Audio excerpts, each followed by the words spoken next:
Wake, North Carolina.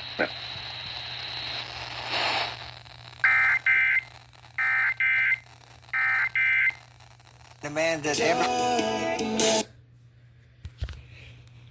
Raleigh has issued a severe thunderstorm warning for north central Wake County until 7:30 p.m. At 6:39 p.m., a severe thunderstorm was located near Wake Forest, 47 miles northeast of Raleigh, and is nearly stationary. Hazard, 60 miles per hour wind gusts and penny-sized hail. Source, radar indicated. Impact, expects damage to roofs, siding, and trees.